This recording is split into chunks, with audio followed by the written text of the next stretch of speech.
Welcome to round two of the budget meetings. Cynthia, once again, if you have priority, so we don't see you on the screens here, so we can't tell whether your hand is up, but just jump in until we stop talking and we'll get you in.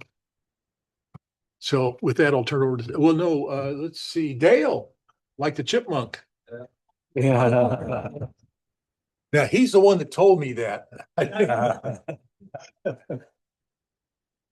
I pledge allegiance to the flag of the United States of America, to the republic for which it stands, one nation, under God, indivisible, with liberty and justice for all. To complete that story, I'd forgotten Dale's name and he told me and he says, "You remember, like the chipmunk." So It helps me. Now you never remember forget it now. forever. Welcome, Dale. Nice to have you here. Stan? All right. Well, we are back to the budget. We went through the overall big picture yesterday, the CIP projects and the supplemental requests. And so we are now at reviewing the departmental base budgets.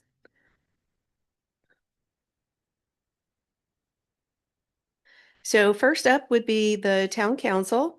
And there's a very minor change in the numbers, less than 1% decrease. Really, it was a rounding difference between the way the software had rounded previously and the way I had my Excel spreadsheets rounding for this year.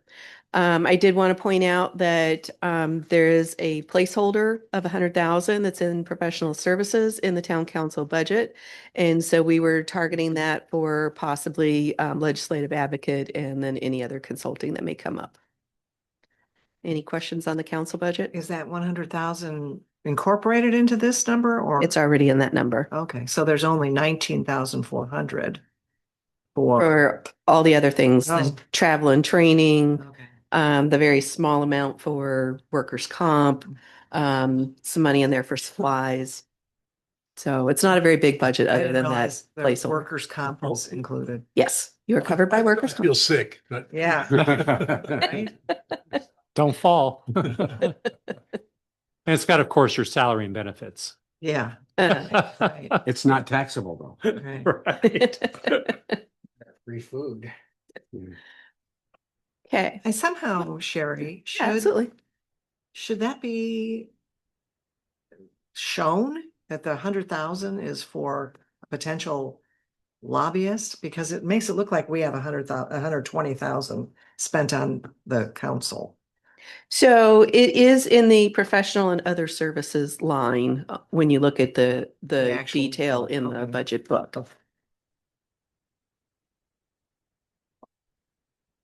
So there's 100,000 for professional and other services, 3,000 for supplies, 500 for leases and rentals, which is really just facility for the retreat, typically, the travel and training budget, and other miscellaneous amounts. So Okay, travel and training, particularly when there will be new council members coming on board, Mhm. some of that new council member orientation training that the league does, and of course, the annual league conference. okay. And also, for the record, do you want to explain why the council is included in the overhead of employees? Oh, the FTE account. The FTE count, right. that's standard. The way that most municipalities do it is showing how many of our members that are council. And also you have in most places, in fact, I'm not even really sure anywhere else that does not at least give a small stipend to council members. So I think we may be an outlier in that unless there's somewhere else that Grady may be familiar. Carefree in Paradise Valley, or Litchfield Park too. Yeah, the real small communities are there. We're still overpaid. Speak for yourself. So Sherry, a follow-up question to that. Even Mayor Morris does not have a stipend for the mayor position? Correct. There are no stipends at this time. I think there might have been stipends in the past. Maybe they were removed like COVID or something. I don't know. Tom, do you remember? Was there There a, was a temporary period in the early 2000s where it was a few thousand were paid per seat under the explanation of anybody who wanted to pursue insurance defense for themselves and their spouse. In those days, it was fairly regular for council members to be sued John Doe and Mary Doe as part of suits brought against the town, and it seemed to have a disturbing impact on some of the people at that time. Despite that, we had risk management. So for a few years, it was a nominal salary. I think it was about 5,000, and then it was discontinued. But Yeah. what's that? Can you send Three. me a Per month. I'm in a meeting. Thank you. Or call back. You're older than you look. So we've had previous discussions, not here, but other places I've worked. And the way that would be is if the council wanted to make an adjustment, or, you would have to do it prior to the new council taking office. In other words, the attorney has determined, the town attorney, that the seated council members could not receive the compensation or stipend, but then the incoming after January, for instance, would be able to. So that's something that you wanted to consider. You could certainly do that. And we can get more clarification from Bill on how that might work. So if there's any interest, now would be the time to bring that up. In our town, we would be giving people sticks to beat us with.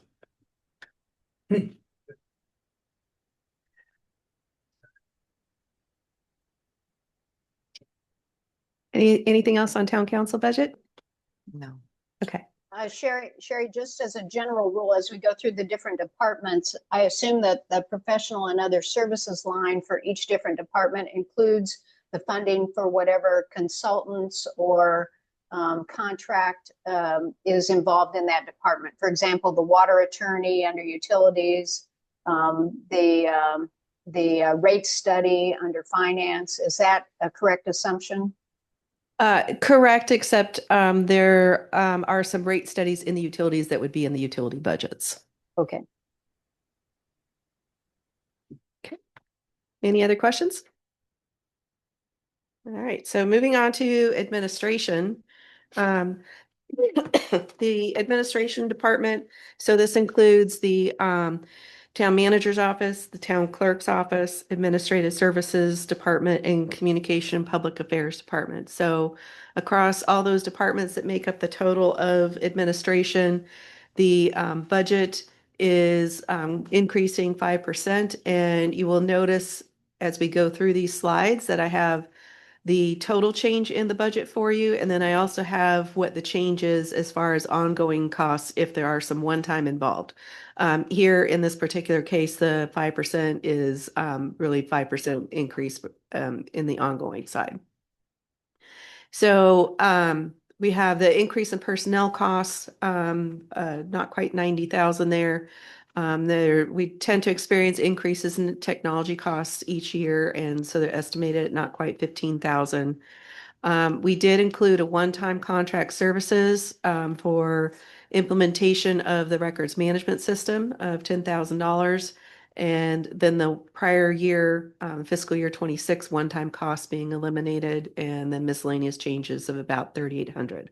So each one of the departments are going to follow a similar layout as what we have here. For the visitor center,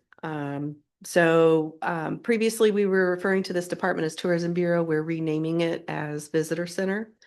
It is a small budget here, going from 66,000 to about 56,000, so a decrease of 15%, but the ongoing is actually an increase of 10%.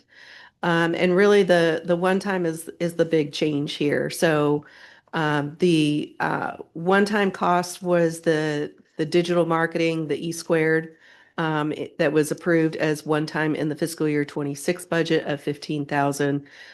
In the supplementals for this year, because anything that's one time would be covered through a supplemental. So there's 18,000 one time that would be added through the supplemental. But from the base budget perspective, So the really the significant item here on the ongoing side would be recording utility costs here within this visitor center budget, because we're trying to incorporate all the various costs related to the visitor center for true accounting.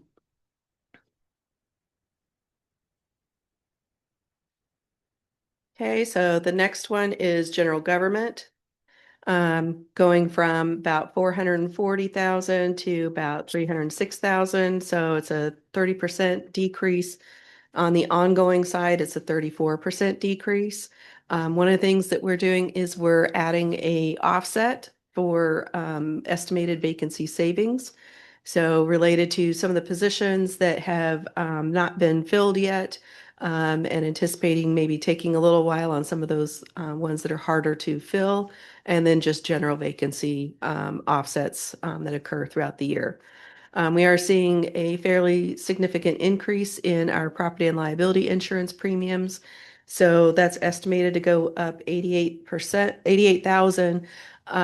What this portion that is in general government is the general fund portion.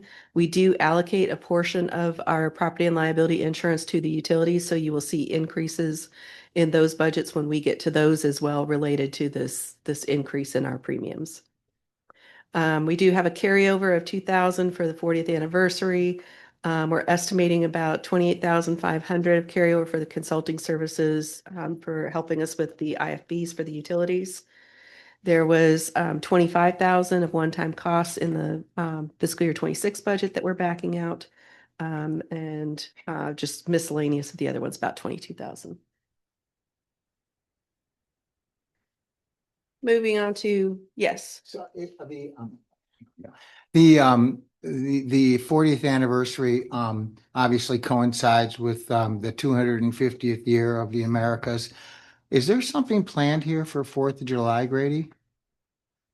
I'm going to have Bo get up and speak. He and the town clerk have been planning and working on this. So go ahead, Bo. Mayor and council member, we are working or planning with Harold's and Danny at Harold's to put on an event that will be kind of a co-sponsor of, and it's in association with the 250th as well as the 40th anniversary. Originally, the conversation was a drone show, but that got a little costly for all the players. And so now we're looking at a concert with a yet to be named musician. So that is the plan right now. And at that event will be kind of a community open house where we invite the community to come in. Residents, for example, would probably get a discount on some things, and it's an opportunity for speeches and recognitions to honor the past as well as look forward to the future. Bo, what was the amount that we had appropriated for the 40th anniversary? 15,000. Yeah. So part of that too, you've all seen, we did the challenge coins that had one side had the seal of the town, and then the other side had the 250th anniversary of the nation's birthday. And then you also saw the lapel pins that had the 40 with the hat, cowboy hat. So those were all part of what we. That's all part of it. Our banners are part of it. We have, everything you've been seeing that to date has been a part of it, as well as the design of the 40th anniversary logo. So just adds up. And the trailer. Pardon me? The trailer with the Liberty Bell. We didn't have to pay for that. No. But that was part of it. Yeah. But the trailer that came here was part of the 250th celebration, and we were one of only 30 communities in the state to be able to get the trailer. And we had 944 people attend that day. Mark Rieger thinks it's, or Pegler, I'm sorry, feels that we had over 1,000. He said it was one of the busiest Sundays he's had in years. So, slower than Prescott, but pretty good for here. Cool. Thank you. Okay. All right, so moving on to legal services. So we're not proposing any changes here. So it would remain flat at the 350,000. In that 350,000, we do always have a placeholder of 150,000 for any time that there are any sort of settlements or anything like that that may occur. So there is that placeholder. For the court, so we do contract with Town of Carefree to handle the court operations. The basically the increase is related to that. So we're going from under 212,000 to just under 218,000, a 3% increase. The 7,130 is that inflationary increase that's in the IGA. It's related to what the CPI is and caps it 4%. So that represents a 4% increase in the IGA amount, and then just some other miscellaneous changes to that to get to the 3% increase. Question real quick. Do we share that cost with Carefree? Yes, we're only paying for a portion of the court costs. And Sherry, a follow-up question there is it proportional to the volume that each town produces or a 50-50 agreement? What's the nature of the IGA? I'm not sure what the initial split was on it, but going forward from that point when the IGA was put in place, it's just been inflationary increases ever since. So I know that I think it was in last year's budget process, or it could have been the year before, that they had added a position, but it didn't impact our portion of the budget. So they're absorbing any of those changes that they're doing beyond whatever the initial split was in the IGA. We did an extensive analysis of that contract when it came due before you all got here. And it's been in place for many years, and it's set up to where the fees go to, if somebody pays a ticket, it goes to Carefree. Yes. And they hire all the people. They hire the judge, they hire the rest of it, and we have a kind of a lump sum pieces here. And we determined we were getting a really good deal, and there was no changes needed. Yeah, in addition to what we pay, part of that IGA or intergovernmental agreement allows this building to be kind of counted as an in-kind contribution as well. So that kind of keeps our costs pretty well controlled. So my recollection in looking at it is we've got a really ideal situation, and it's working out very well mutually. So traffic fines that occur within Cave Creek, those fines go to Carefree? It goes basically to Carefree, but they're also paying for the administrative overhead costs of running the court, Okay, of which we contribute $200,000 towards that. got it. So, the thing is, yes, we might get really aggressive with our ticket writing and such, but what the reason why you want a municipal court, because some cities have chosen or towns have chosen not to, or they've decided to let, say, Scottsdale or Mesa go ahead and handle it. But the thing is, you want to have a way of having a mechanism for people to get compliance with your local ordinances and laws. And that's why you have a municipal court. So, and it works pretty well from what I've seen here. So. Mr. Mayor. Grady, and the employees are actually not employees of either town. They're employees of the Supreme Court. And the majority of the money is not for local jurisdictions. It goes to the administrative office of the courts. And the preponderance of the money goes to the justice system. So it's not really a fundraiser for municipalities per se.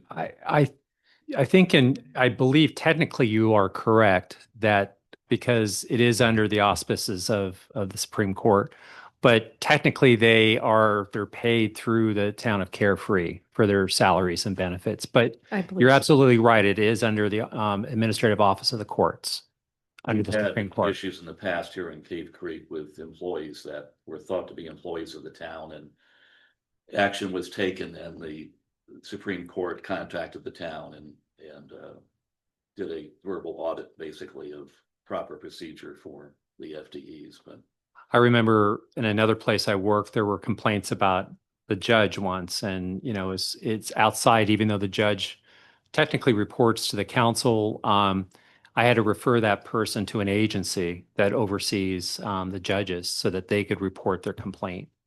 So I think it's a very well laid out system. And there's also been grant money, I know, in the past that have paid for the computer and the software system that they use for keeping track of the records. So, but thank you. That's a good point you brought up. Okay. So next up is fire protection, emergency services. So the budget would be going down from 5.4 million to about 4.8, which is overall an 11% decrease. But the ongoing portion is a 4% increase. So the biggest decrease there is related to the one-time costs for the regional fire station that we had all that regional initial sending the guys through the academy and all that stuff of the 781,000. The increase for the station, our station, Station 1, for them, they call it Station 147. So we're not budgeting for any sort of wildfire credit that we may get. The increase that we're budgeting is 183,000. We are showing a decrease for the regional station, very minor decrease. We're not taking a credit for the wildfire at this point in time, but they are getting a grant that will help cover some of those costs. And so they're passing some of that benefit on to us. So if it wasn't for that, we would see basically in both stations 5% increases in costs for the year. One of the things we did have a meeting with the Daisy Mountain staff to go over the budget numbers. And one of the things they did mention was that this fiscal year 27 coming up is the last negotiated year of their employee agreements. And so they will be in negotiations in fiscal year 28. And that's usually when you see like a bigger jump in the numbers when they're doing negotiations and then they build in inflators for whatever term that they do, whether it's 3 years or more.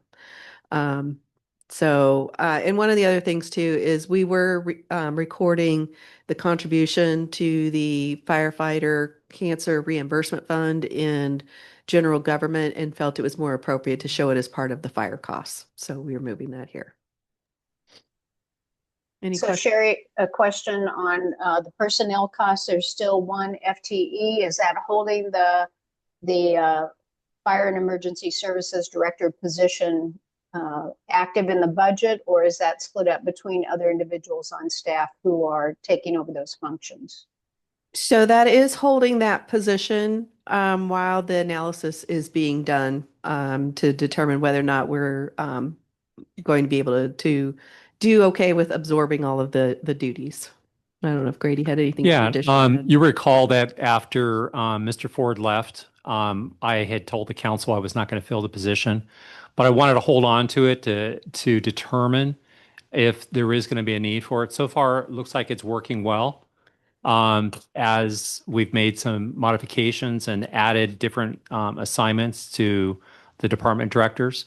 So I would like to just keep that in there for one more year and make a determination whether it needs to go away or whether it needs to be there. So that's the reasoning for it. So it's a good question, Cynthia. And that is part of the calculation of the 250,000 vacancy savings offset that we included. Any other questions on fire? So that was the general fund portion of fire. We've been tracking the opioid settlement as part of fire budget.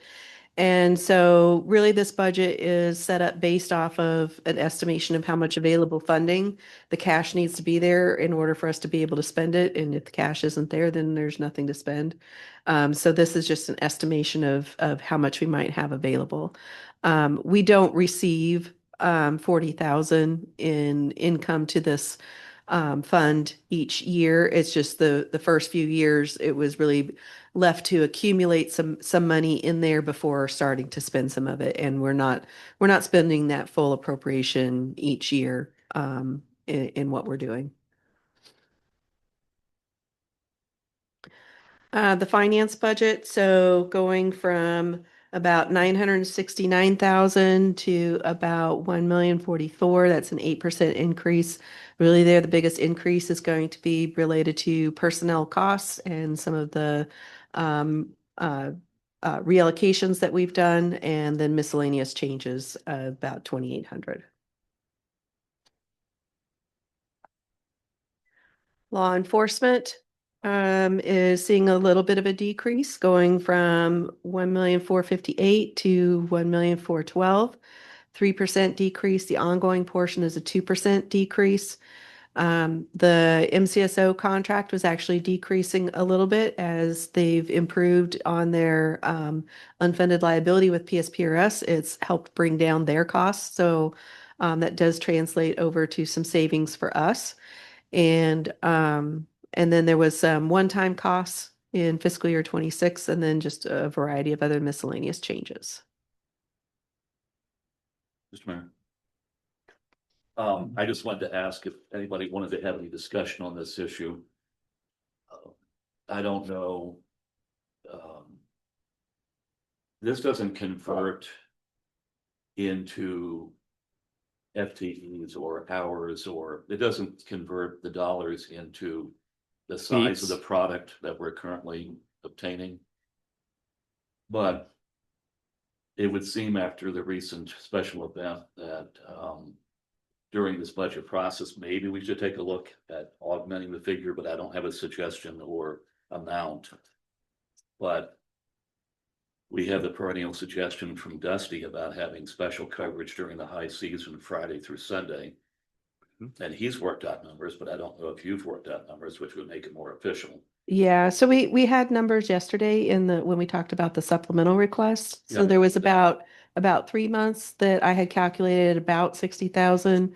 And then MCSO provided a number that would be about 6 months worth. That was about 124,000. So if MCSO is recommending the 6 months, I think we probably ought to do it because they're the legal, or they're the law enforcement experts. So I don't think it's that they recommended. I think that's what Adam asked for. But based on what we know and the fact that we did 3 months, I do think 6 months covers maybe October to April, maybe, the amount of time that we I should do think need. that would be prudent in light of some of the stuff that's gone on lately. I will tell you, I've gone downtown late on Thursday night, Friday night, Saturday nights, and I usually carry my pistol with me because it's not safe down there. You can just see people wandering around and it's not a good situation, particularly if you get past midnight. So I do think that some additional help during the tourist season would be useful. We were going to wait to the end, but this is perfect timing if you want to discuss this now. The staff would be happy. We could easily make an adjustment. I would also like to, if we do additional law enforcement for next year, I'd like for us both at the retreat and by the time we could do our budget workshop next year to kind of report back how it's going and if we're satisfied with the increased law enforcement coverage to evaluate if it's something we wish to continue.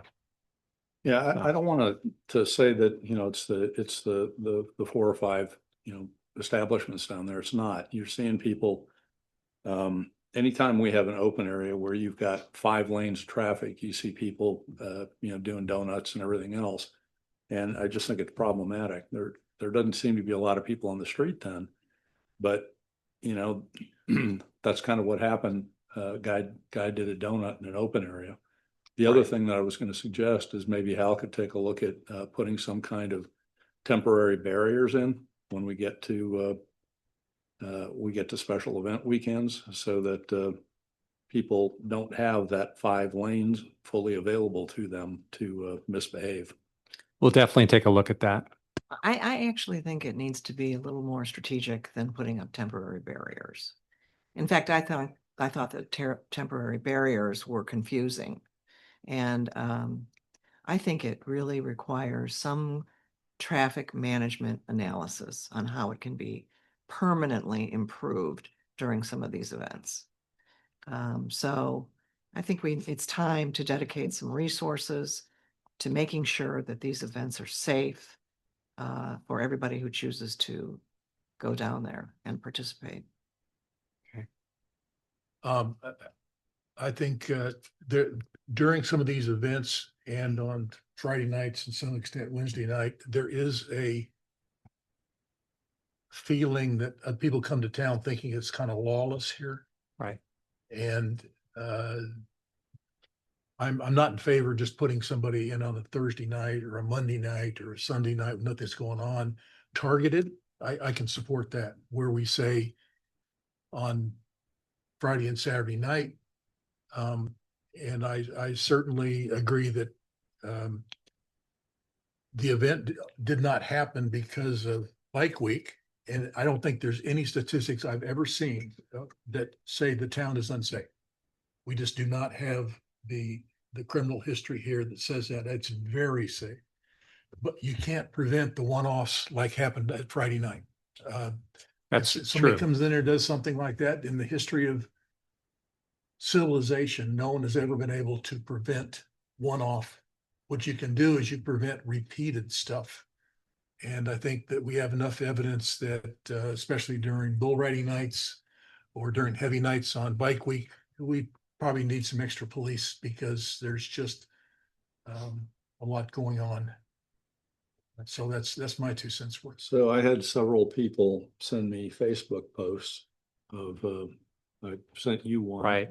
I had several others that people sent me about a guy doing a donut, spinning his tires and saying, hey, come to Cave Creek. We can get away with anything. This is better than Daytona. I agree with the lawlessness stuff. There are Yeah. people who have that attitude when they come up here, and I Right. think we've got to, as a town, we've got to turn that around. Right. And That was- I think the additional coverage will help. That was the during visibility of Bike the Week when that coverage. happened, when that video came out, and the guy's called Right. Cycle Drag. If you look on Instagram or on Facebook, Mhm. he's some out of town guy that films these things, and he instigated that to some degree if you look at his stuff.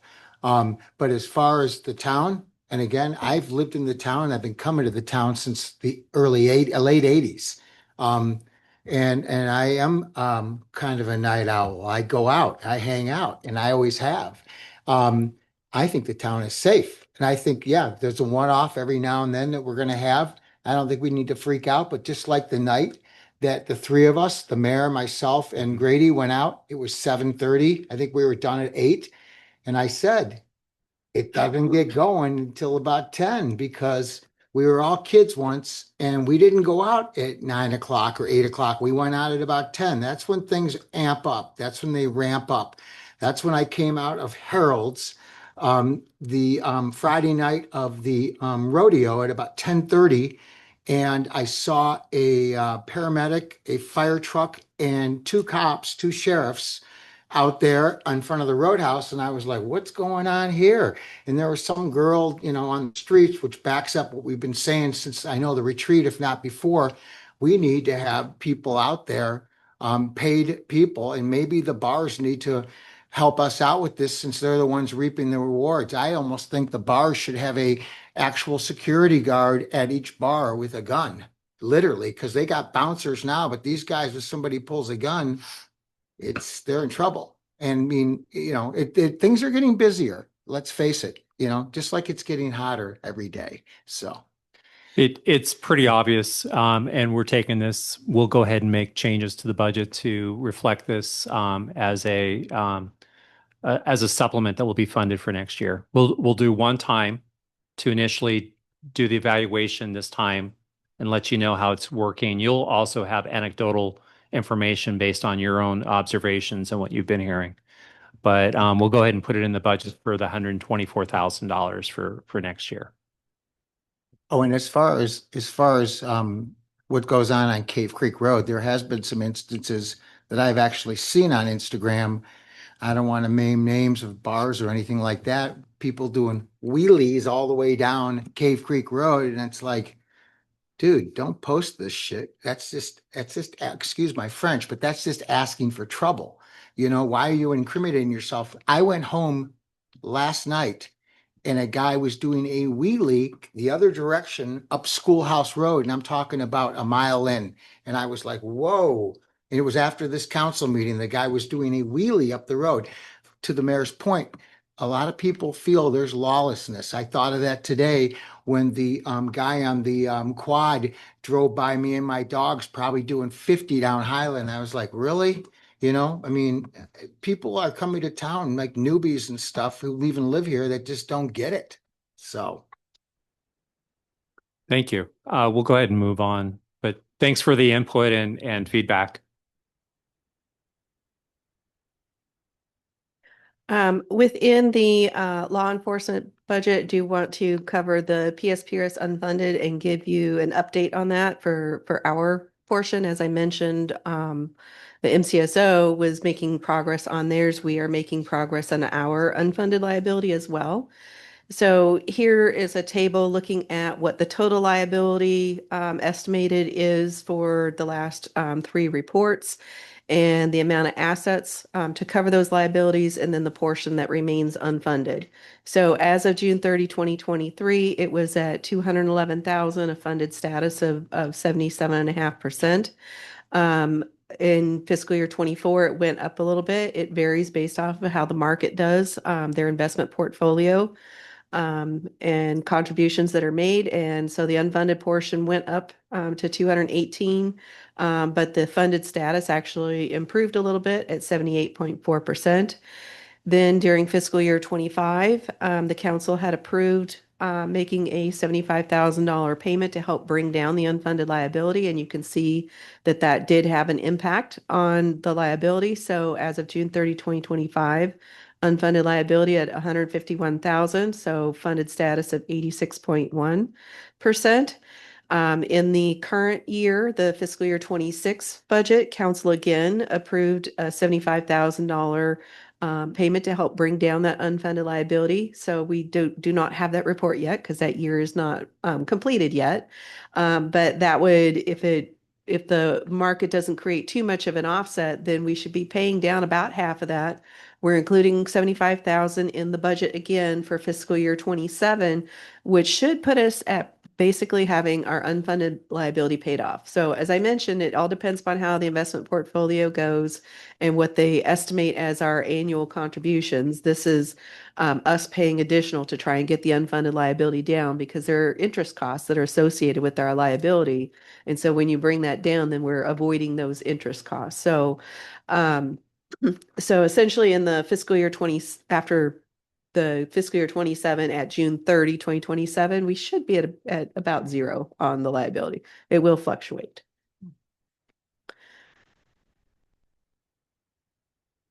Okay.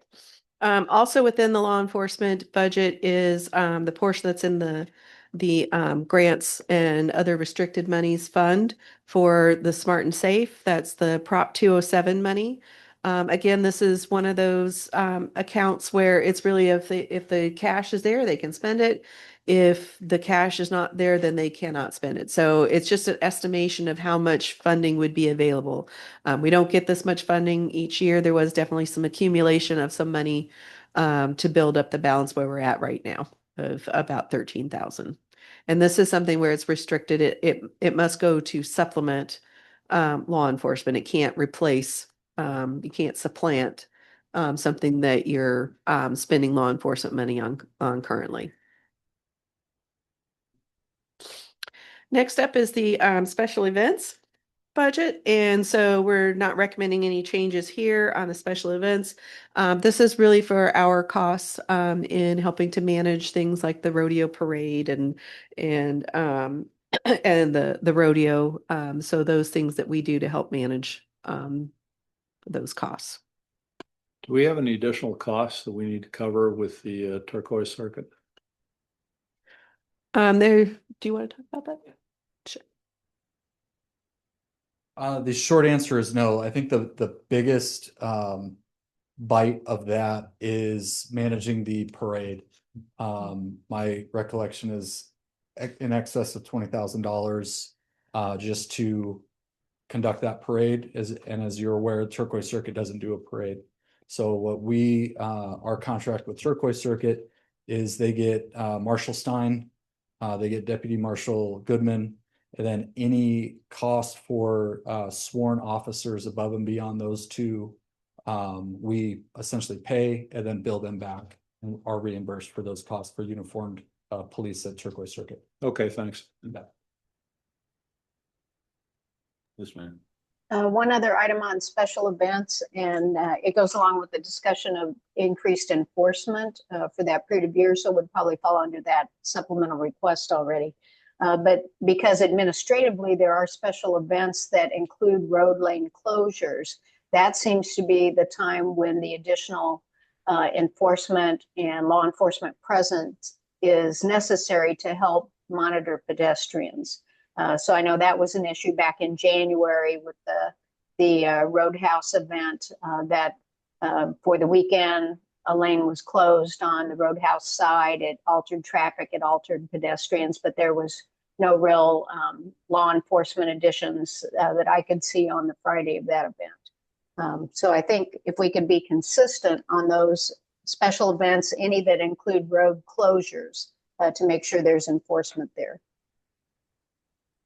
Councilwoman, that's a great suggestion.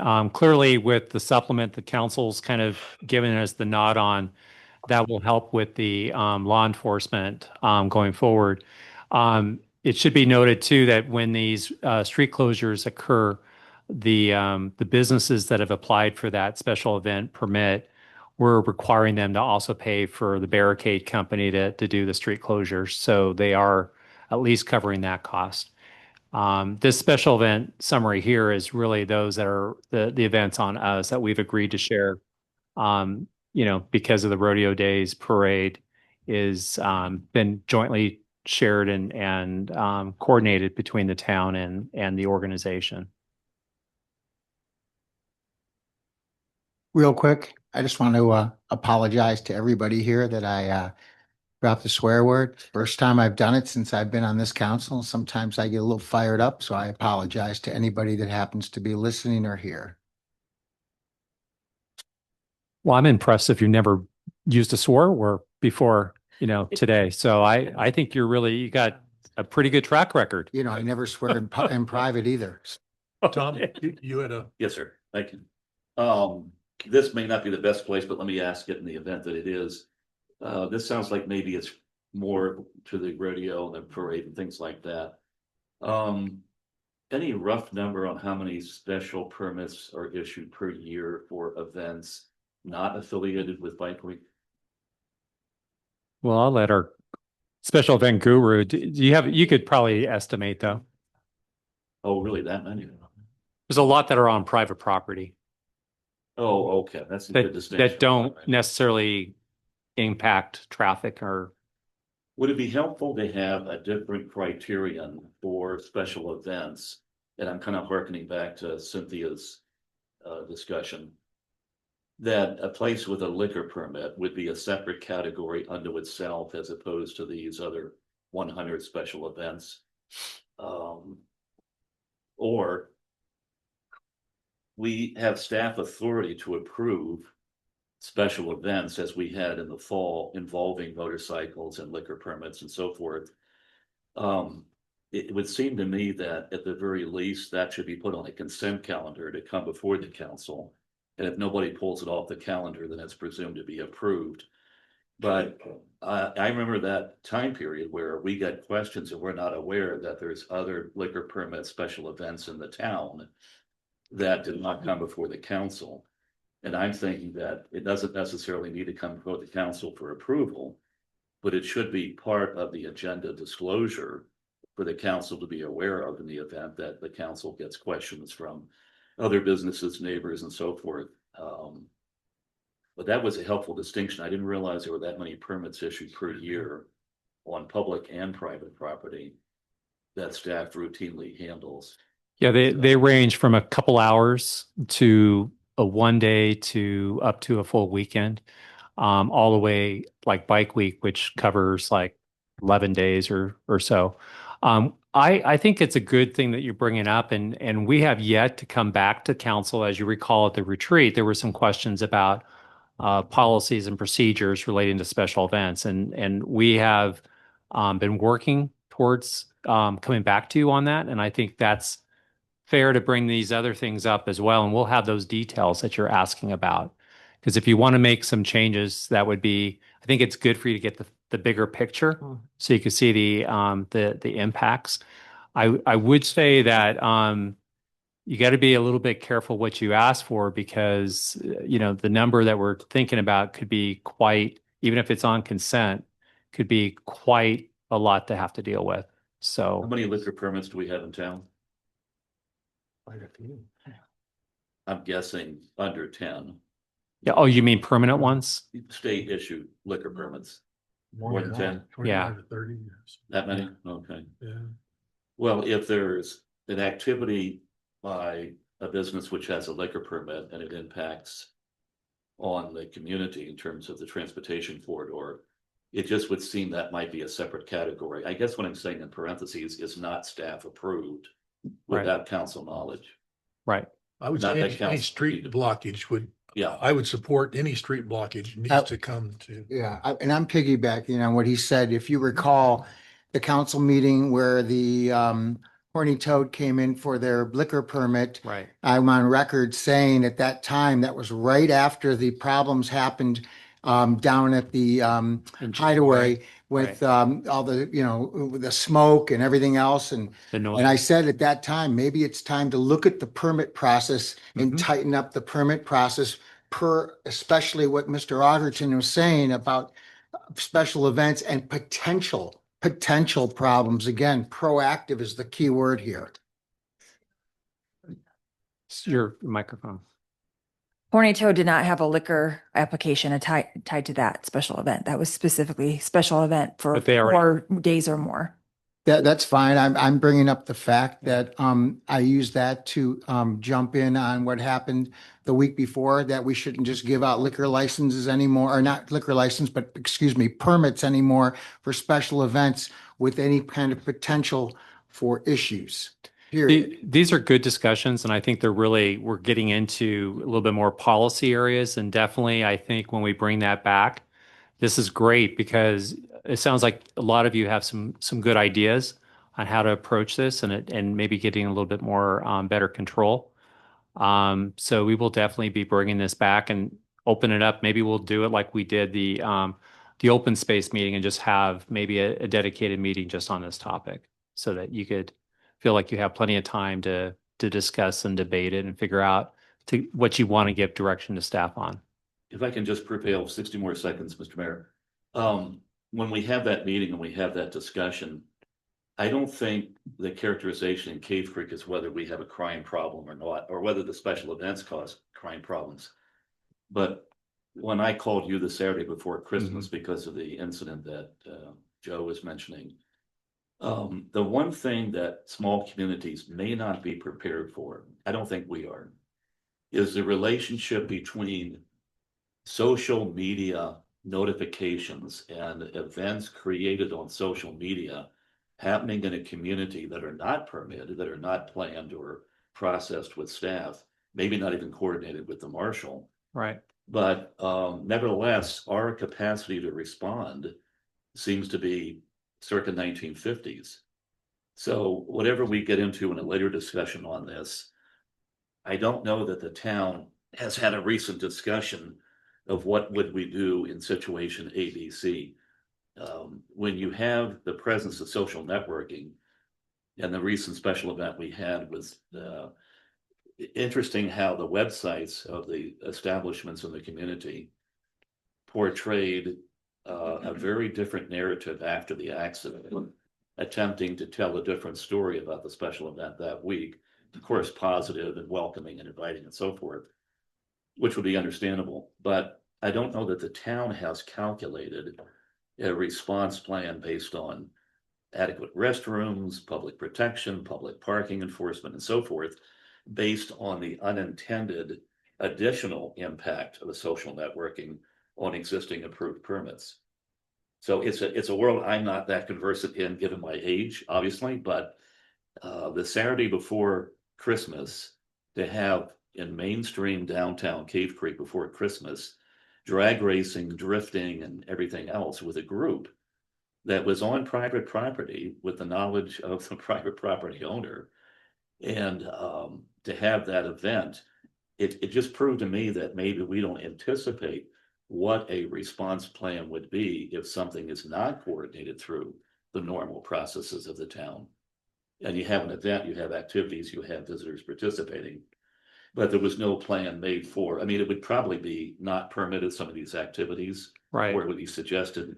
Go To your over. point, I don't know what there's a term for it, but it was like a viral situation Yeah. where they It's like a they flash broadcast mob. it, a flash mob. Wheels. Yes, So, exactly. anyway, I just thank you for the extra minute, but Here. we checked. You're here. Mr. Oggerton's correct. Yeah, it's easier to ask for forgiveness than it is for permission. Thanks. So- Sorry, I couldn't. No, it's Something to- okay. go We've gotten some good direction, so thank you. Okay, so moving on to development services, and development services is broken up into a few different sections. This is for the general fund portion of development services, going from about 1.7 million to about 1.8, a 6% increase. Of the ongoing, that's an 8% increase. The increase in personnel costs of about 157,000. There were prior year one-time costs of about 36.5, and then miscellaneous changes of a decrease of about not quite 11,000 there. What are the personnel increases? So that's going to be related to pay adjustments, insurances. It's like about Oh, a this is just a standard that everybody has? yes, Yes. yes, Employees, so that's why. Right. It's one of the larger departments. yes. Well, we're, the entire, planning department, I can't quite make out where the revenue is from the fee increases, but it does not appear to have made a dent in the amount of money that, the town is paying out. I mean, we ought to be covering a significant amount of the planning department in this period where we're not doing development agreements, we're not doing subdivisions. We've done one development agreement in the years I've been on council I can think of, and one subdivision. So the activity level seems awfully low, and the recovery and permitting seems off. The recovery and permitting seems awfully low compared to the expenses we have in planning. I would say it varies from year to year, depending upon just the situation and what types of permits are received, and some element of it is based off evaluation. So that does have an impact. If it's lower valuation projects than the higher valuation projects. Well, I'm looking in my crystal ball. I don't see, we have half a dozen commercial properties. I haven't seen any development agreements. We did just a very, very low activity level. If I'm reading this under the first tab here correctly, if I can find it, we were recovering in fees, which I presume, and I may be wrong about that. Oh, licenses and permits. We collected 932,025, and we are looking at 680,000.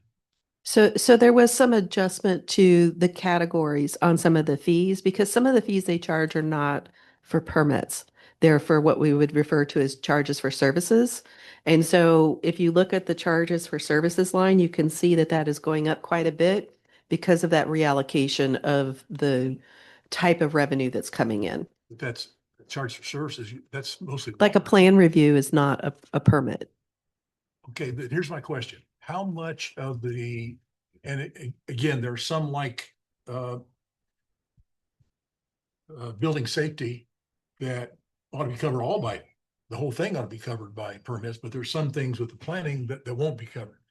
So where can we get a breakdown of whether the fees that we started charging are recovering those costs for those departments, for those employees? Because that we are doing services there that ought to be, some of those services ought to be covered by fees.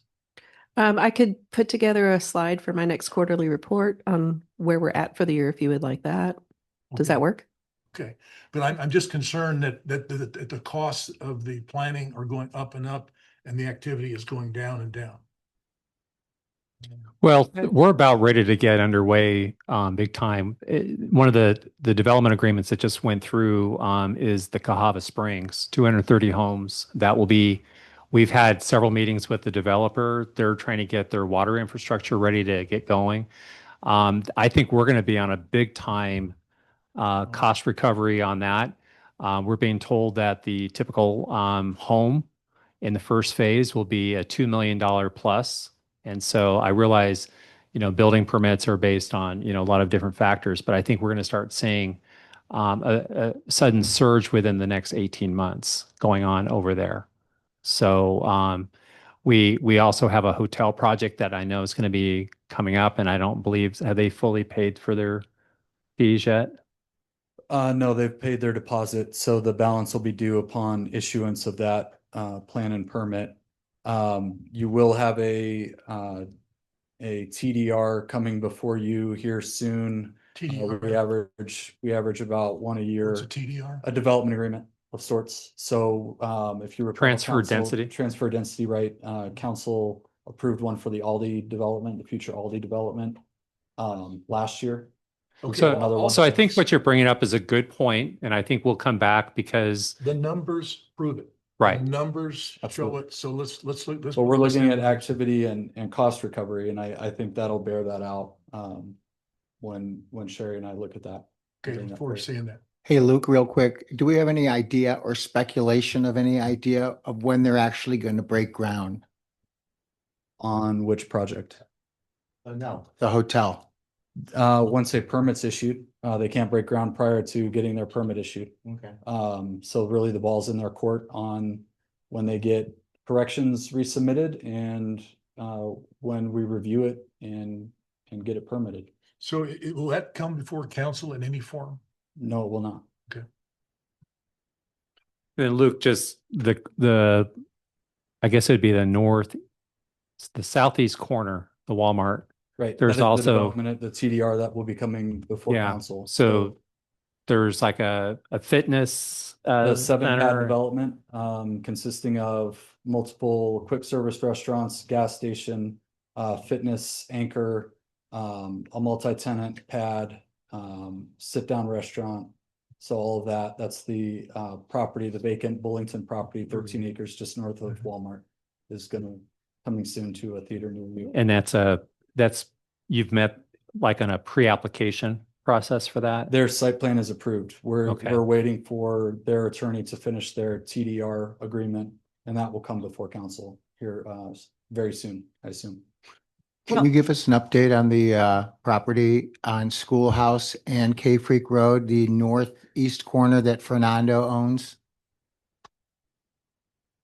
Well, Yeah. Yeah, We're in the budget meeting. I've To got me- I've got my quarterly report Yeah, coming up. exactly. And that's when I'll let all Right. the cats out of the bags for everyone to look at, Right. and we'll go from there. That's what I was going to say is, I look forward to your quarterly reports because that is when we find out what the activity is in town, both And- current and planned. And our planner, Eric, on our website has an interactive map that you can click. There's icons for all commercial activity and development that you can click on and get status updates via that as well. It's on our website. It's a facing map.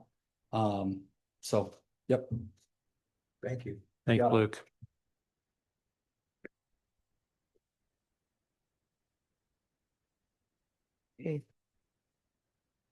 Moving on to the portion of development services that's in the Spur Cross Fund. So the information we got from Maricopa County is they're not changing the numbers for fiscal year 27. They had told us that they were potentially going to increase them. So I guess maybe not until 28.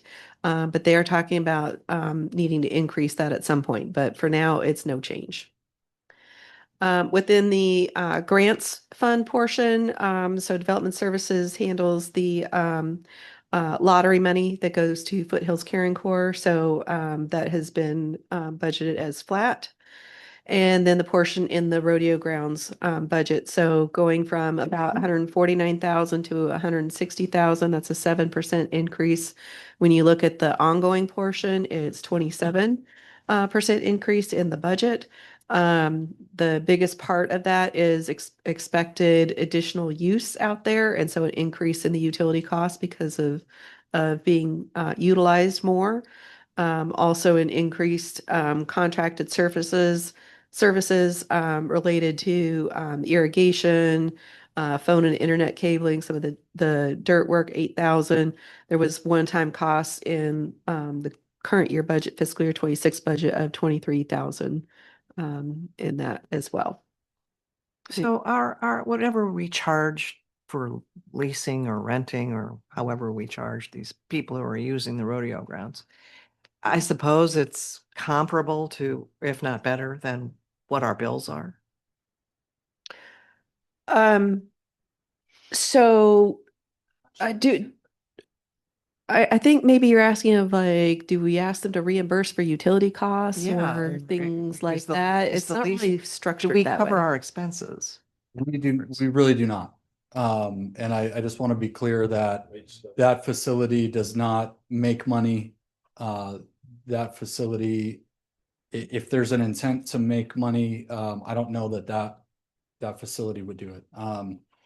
As far as what we do charge, the only portion that would be considered utility related is we do charge per load of water.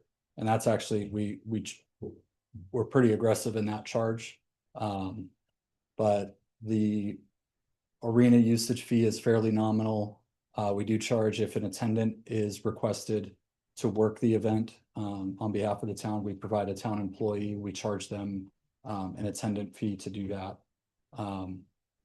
But yeah, that is something that we are looking at. I've been talking about it for a while as we get these improvements online and we can actually step back and say, this is what the value of this facility should be to rent.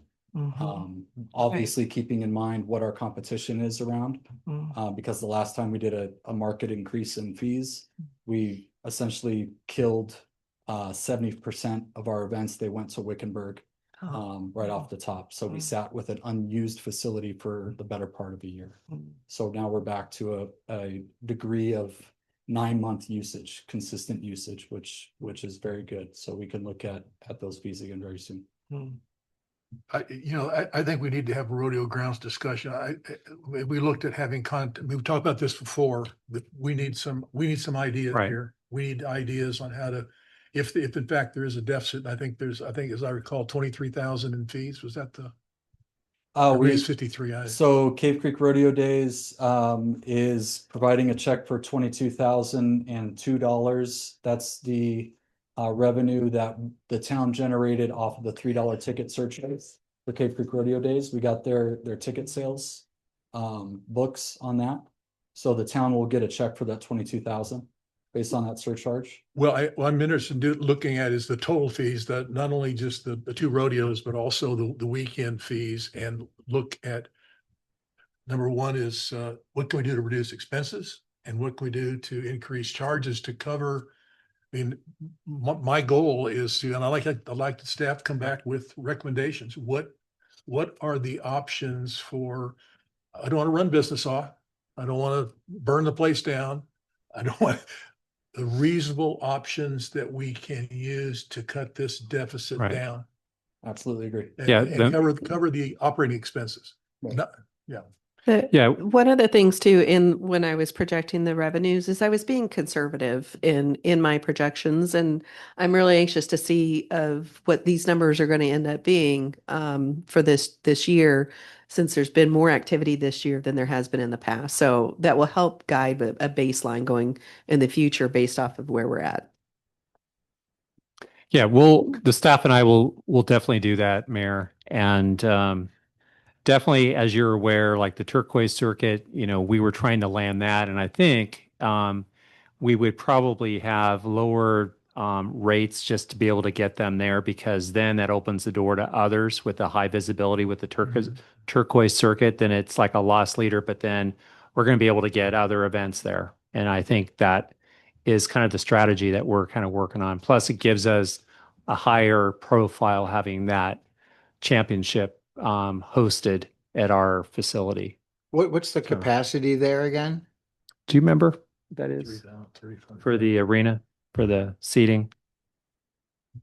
The bleacher seating capacity is about 2,000. And then if you include the upgraded the VIP areas and this kind of the standing room area only, you can obviously increase that a lot. What we're really, even though we expanded greatly our parking capacity, we've already seen that parking capacity now is barely pacing what we can sell occupancy wise to pack that place. So the Cave Turquoise Circuit was a good test run. Cave Creek Rodeo really filled that place out and sold a lot of tickets. The $22,000 check that we'll be getting from Cave Creek Rodeo is almost $2,000 more than the $3 ticket surcharges produced in the past. So they even sold more tickets and filled that place up. So I think when we talk about occupancy of that place, it's important to say, well, it's really more tied to the parking that we can provide there. So it's a good problem to have, but it's one that we're going to constantly have to navigate through and solve.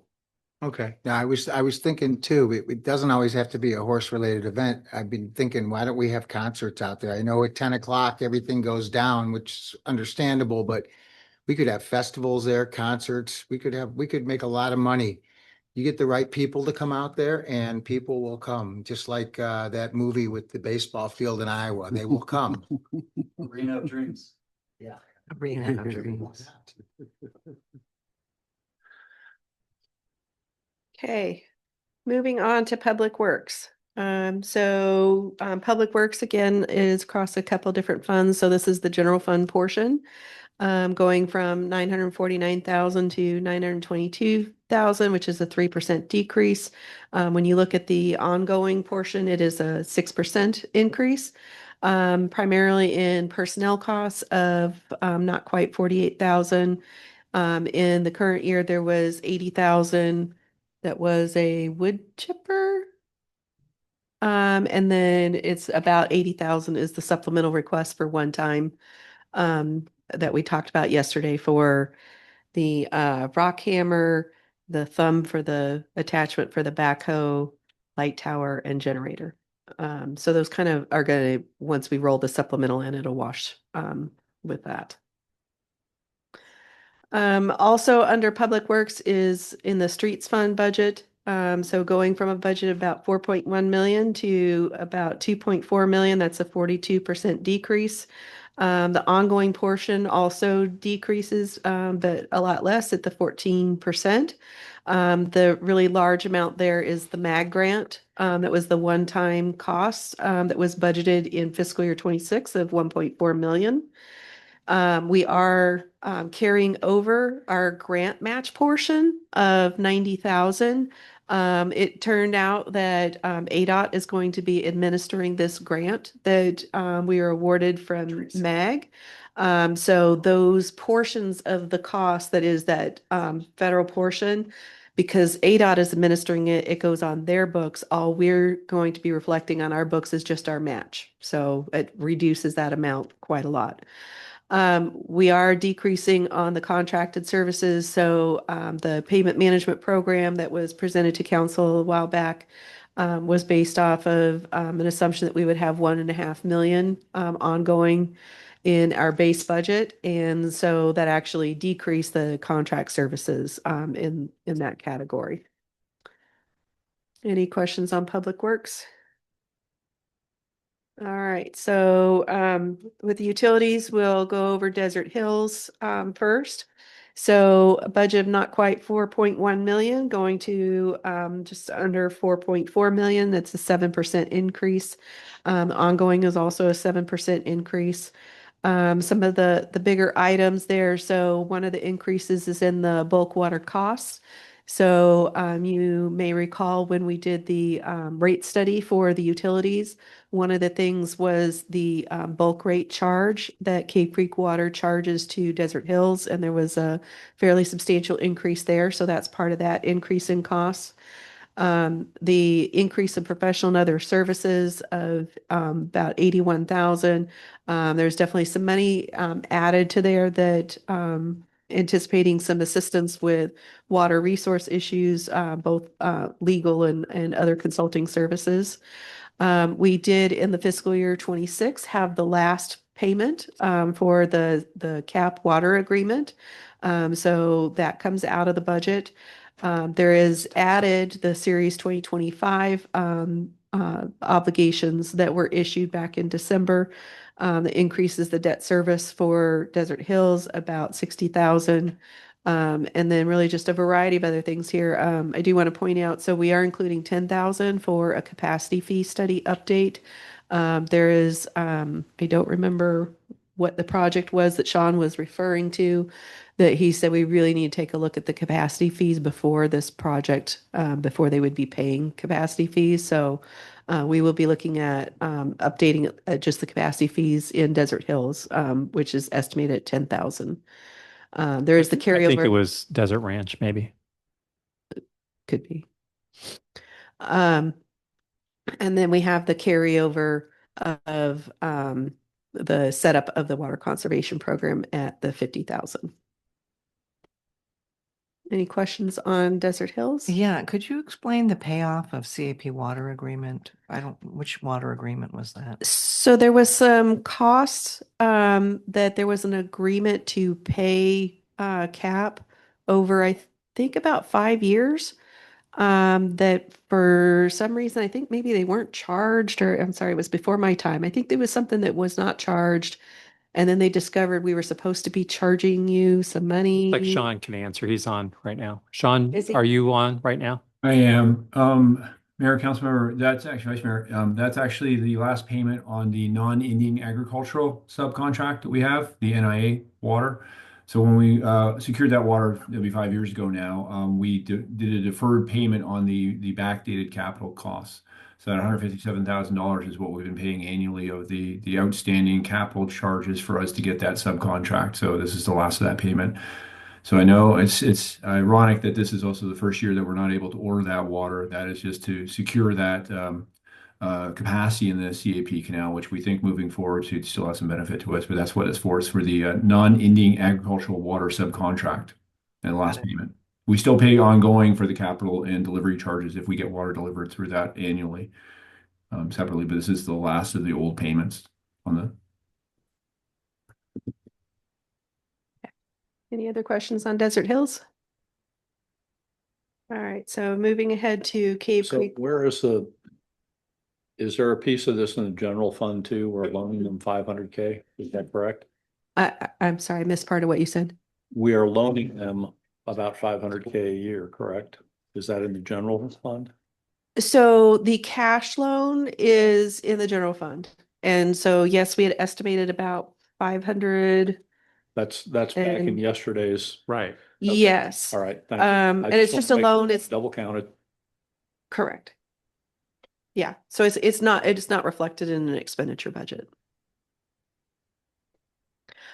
Cave Creek Water, so going from 7.3 million to over 7.8. It's an 8% increase. The ongoing is also 8% increase. There is a projection of a decrease in both utilities and chemicals once the Phoenix Interconnect comes online. There's an increase in the professional and other services related to water resource issues. Again, bulk water cost increase that Sean has projected of not quite 600,000.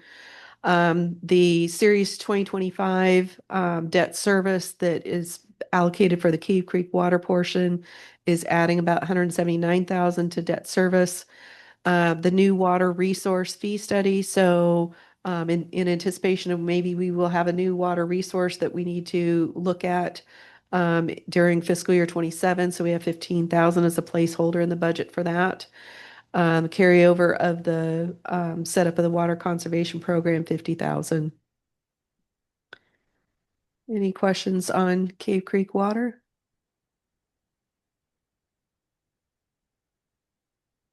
Okay, so moving on to wastewater.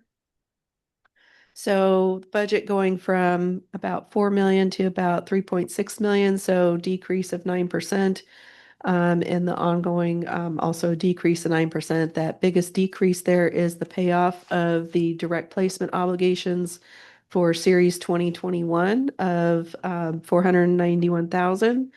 We are adding the portion of the Series 2025 related to wastewater of about 50,000. There's expected increase in utility costs of about 44,000.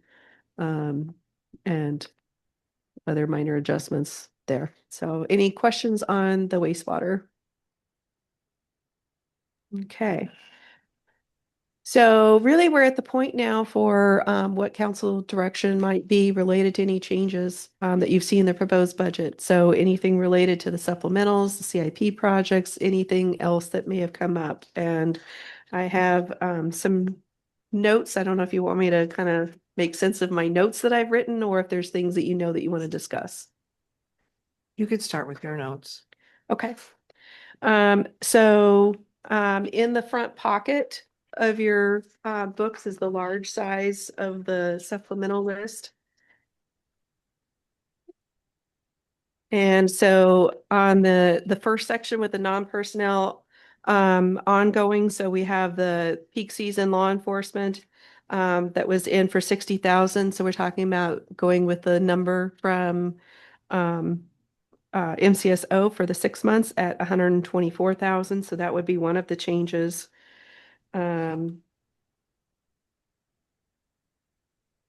The expanded parking, the shared parking at Desert Awareness Park. So there would be carryover of that amount, possibly, unless you probably wouldn't be able to get it done this year, right? We'd need to carry it over. And that was 100,000 that was budgeted in Was that fiscal year parking? 26. $100,000 for parking. Mhm. It's not on there. That's. Yeah, that was the budget request last year. So that covers legal fees to do the trying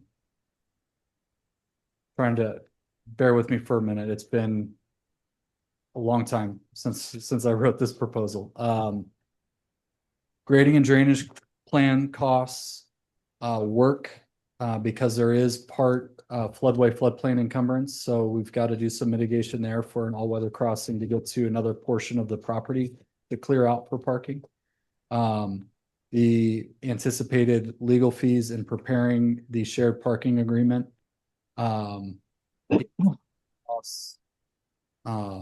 So once again, we just looked at a couple of different things. Obviously, parking bumpers, any ground material, ground surface asphalt, anything like that for the parking area itself. Could I just ask for some more background on that? Is this the issue we talked about yesterday or? Yes. Yeah. Okay. And I'm just slow trying to figure this out. Are there 2 points of entry to this proposed site?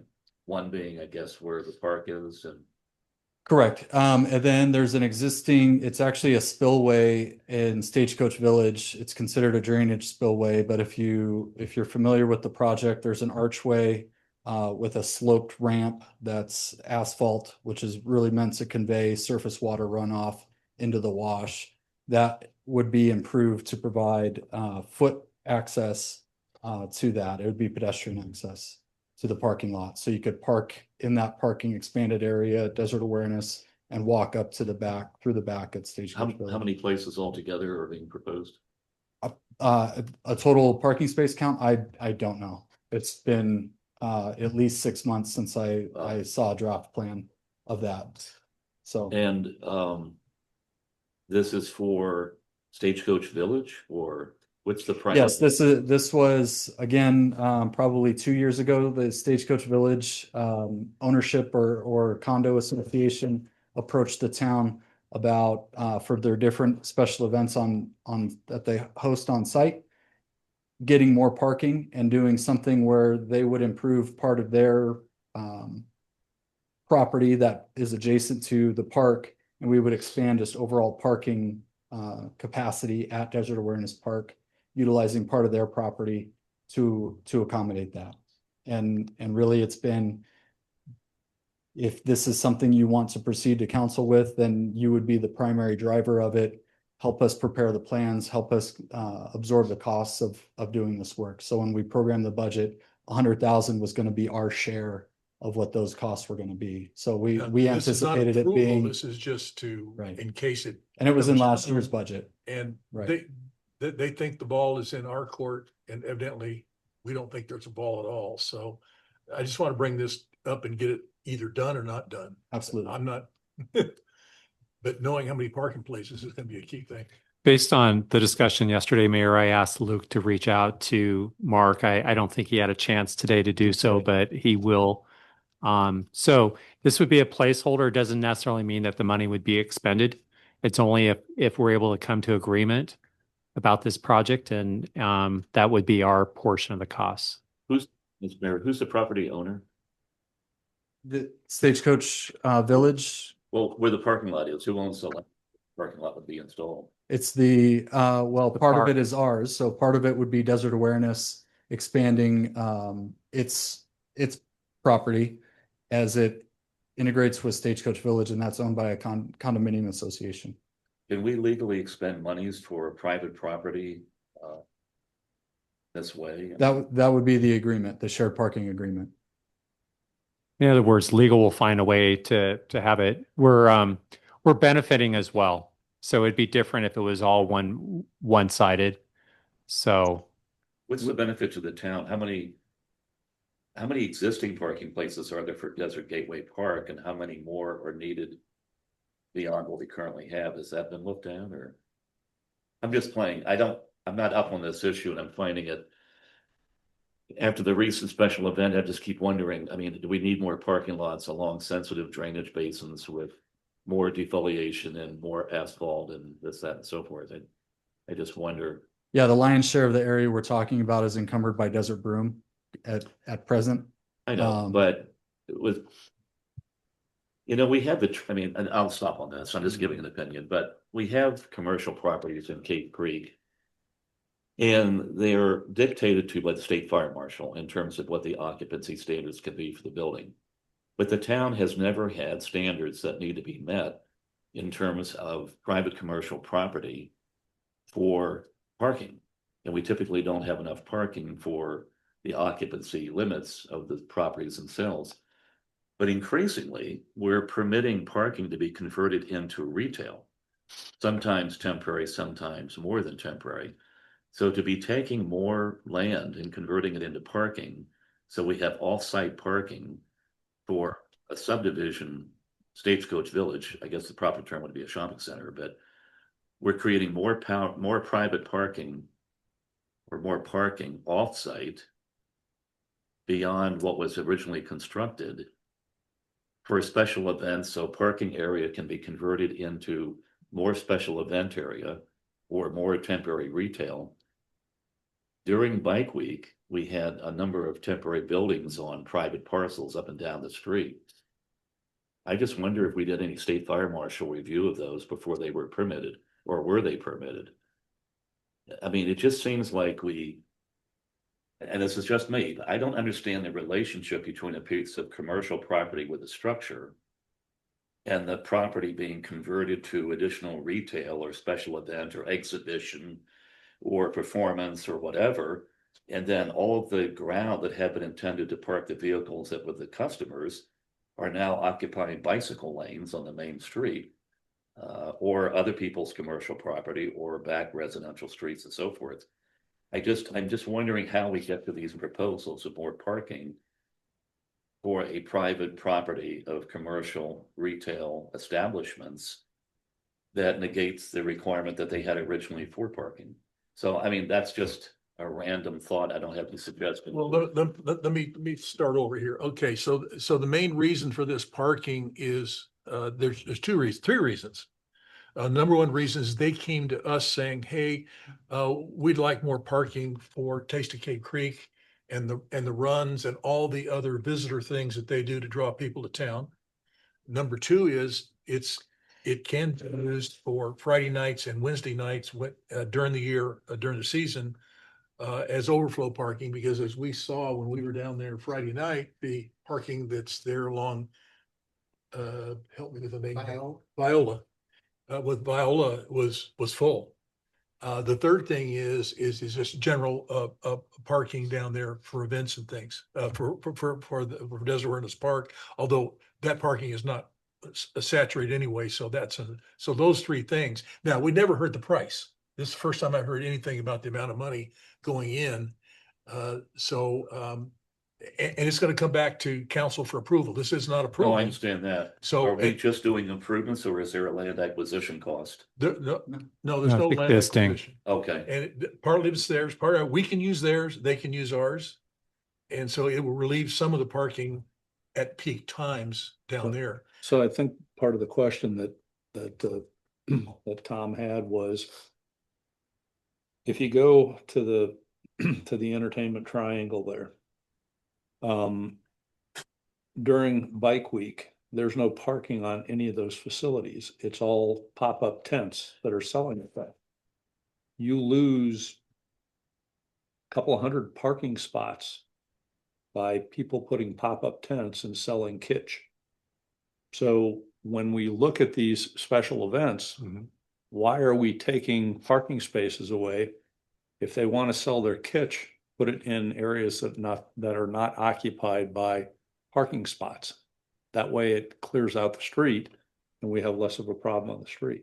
That's just we need to look at something like that. Well, I brought that up before and to a rousing, no, but the street parking is a problem with the bikes and stuff, but that's not this issue. This issue No, has nothing to do with Bike Week. Understand, but what part of the reason that we're talking about this whole parking overflow problem is because there are times of the year where we allow special events to take over the parking lots, and then the only place that you can park is on the street. So I'm not opposed to the desert awareness. I think that's a good idea. I'd like to see the price tag before we approve it. But I know we need more parking down there, but we exacerbate bad behavior when we take parking away to put up kitsch tents. Put it in back. There's open space behind their facilities. You know, there's desert there. They can put tents up back there, pop-ups.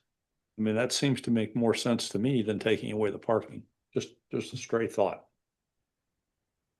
Hey, Luke, is this the current parking that's in Desert Awareness, that little dirt lot there?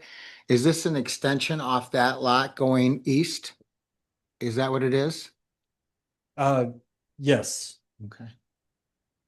I'm understanding you correctly. So And then- the and existing then- Desert Awareness parking lot, it would extend east and north So it butts right up to the Stagecoach Village property? into half of the expansion would be on the town-owned property, and then it would expand even further into the Stagecoach Village property. on the Thank west you. side.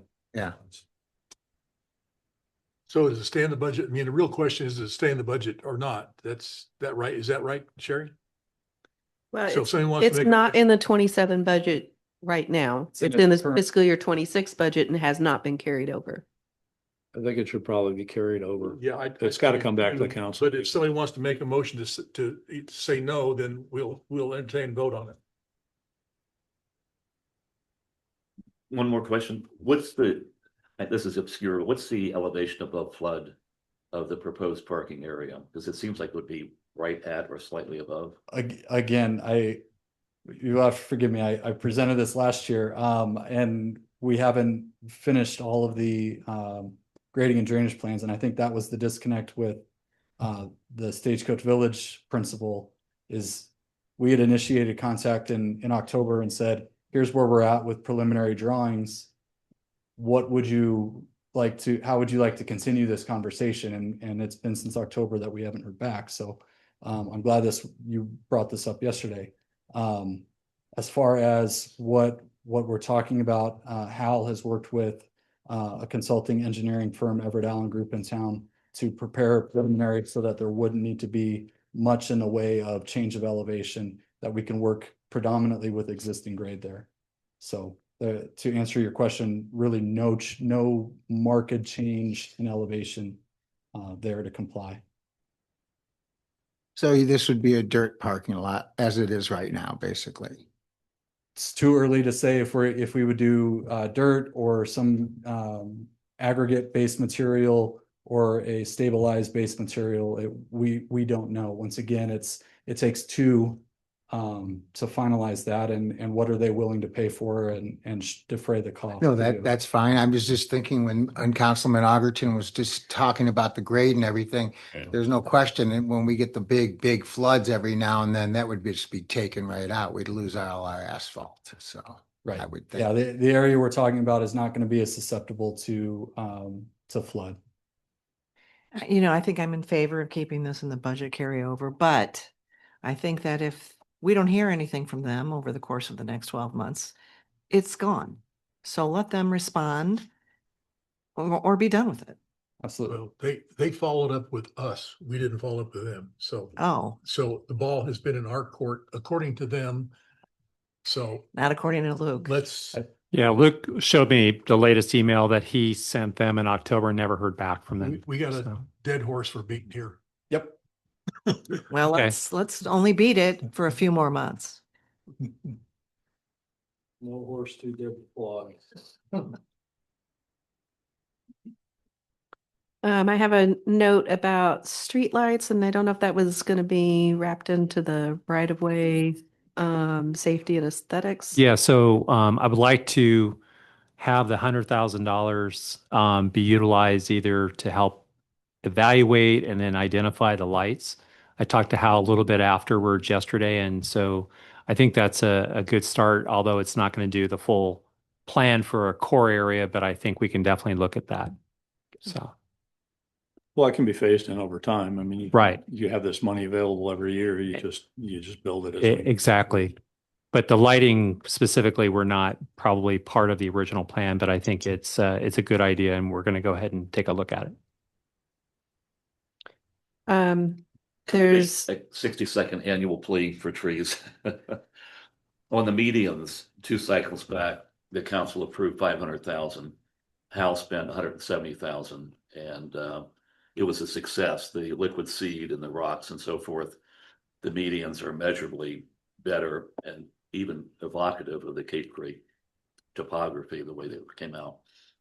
We had money left over, and I shamelessly went to the manager and to Hal and said, could we spend some of that on mature desert trees for the commercial corridor? And we didn't do that. And then the money that was unexpended that fiscal year, we took 100,000 of the remaining funds to be in the current fiscal year. And now we're looking at 100,000 in the new fiscal year coming up.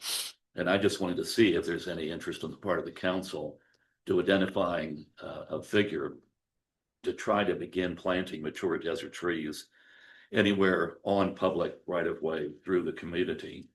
It's talking about shade trees. Shade trees, yeah. Not in the medians. Oh, no, not Right. medians. No, this would be where and Hal can explain, we're not looking at Pennsylvania Avenue with linear trees on both sides.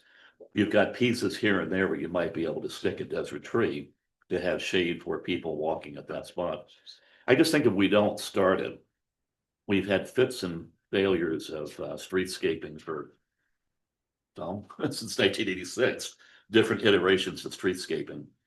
So maybe instead of any more consultants and any more money, let's just get some trees in boxes and maybe deferring completely to Hal as to where it would be appropriate. Try putting some of those out there. Well, you're gonna have water too, so it's gonna be. Yeah, there's an ongoing plan that's, as far as I know, it's continuing. Is that fair to say? That we looked at the maintenance of the medians, and there was an evaluation and a plan to move forward. Well, this is not about the medians. Okay. It's about shade trees on On the sides of the road. Yeah. Okay. I guess I don't see how we can put anything that takes water when we're gonna be asking people to start reducing. If it's a desert tree, I don't know if there's many of those that are the kind of shade trees you're talking about. Palo Well, Verde. I mean, not so much Palo Verde, but certainly mesquite and ironwood. Mesquite. In the old days, when we were simpler, we would just take the town water truck and staff would go out there once a week during the hot weather and they would saturate the ground, which I know is quaint and probably not a formal policy, but I mean, is there any interest in doing any infill of desert vegetation for the purpose of shade? I'm not talking about gazebos and ramadas and benches, things like that, but No, If you go through town where there is a shade tree right now and you're walking, it's really nice. So we've done, to your point, several iterations of different streetscape plans and programs over the years. We've evaluated this for dead horse sake many times. Our biggest issue is our lack of right-of-way width through the town and our differentiating widths of right-of-way through the town, specifically the town core. Essentially, where we have pathways, the edge of those pathways is the town's property, and in many cases, already on an easement on someone else's property. So if trees along the shoulders or the sides of the right of way, the edges of the right of way, are something that council wants to entertain, they're probably, I would recommend a development of a almost rebate program for all the commercial property owners along there, where the town would essentially pay for and install trees that they would have to extend irrigation to and maintain. That would be a better use of maybe our time and resources, because going out and getting more right of way is not something that's going to be likely to happen. So we don't have the property to, I would love to go out and put 1,000 trees in the town core, believe me. No, but I'm We sure just those, don't have the property. those to do that. business owners and the property owners, if we provided the tree, I'm sure they'd be happy to plant them. But we have That this would be nice. project. I see it the other way. I see most business owners want to remove trees because of visibility, and it blocks their business and everything else. Those are the fights that I have in the field in the application of our landscape ordinance and our streetscape ordinance is the contrary to your thought. Quick question, are we still at Tree City? Tree City USA, We haven't been for a couple of years. we It is still have the recently. flag. We haven't gotten our latest year update. I believe we stopped at 14 years submitting our annual program when our town arborist, it was a casualty of the 2009 downturn. So we haven't. You have to received the Tree keep, City- you have to keep that up though. That's Just, a you don't have yearly- it forever. Right. Well, I'm gonna recommend we refer this to see what the potential is and Yeah, I just wanted to do the annual waving of the flag, but the reason I'm doing it is you have this brand new retail strip across the street. And I asked Luke, I said, what are we getting for a streetscape from this development? And we're getting a concrete curb, and I guess we're getting the sidewalk or a walking surface or something. And then we're getting a 5-gallon or 10-gallon tree every so many feet. And this town hall is going to be undergoing changes in the next couple of years. So you've got two projects coming out of the ground literally at the same time. And as you come into the town from the south, this would be a way to begin what you want the appearance of the town to look like. And without getting into any of the specifics of, furniture, street furniture, it just seems like you'd want to have new trees out of boxes, not cans, planted as part of these new commercial frontages coming up out of the ground.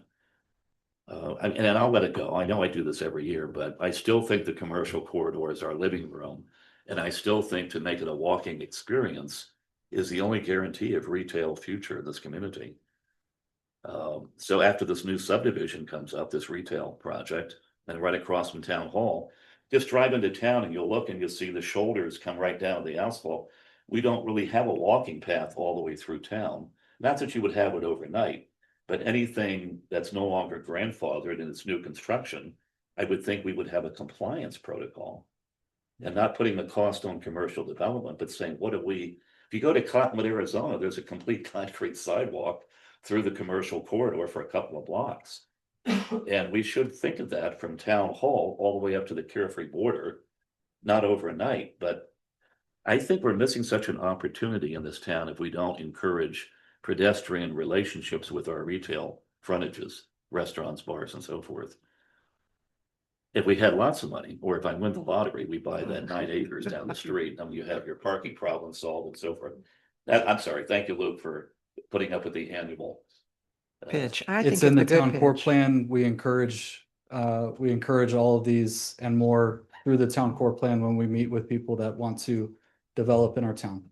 And to your point, new development is compliant. In fact, you mentioned the one across the street.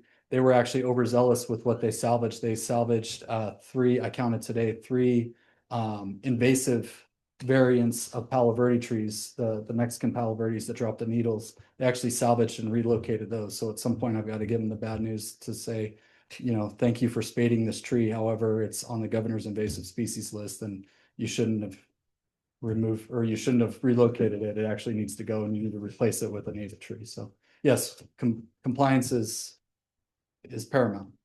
So thank you, Mayor. Okay.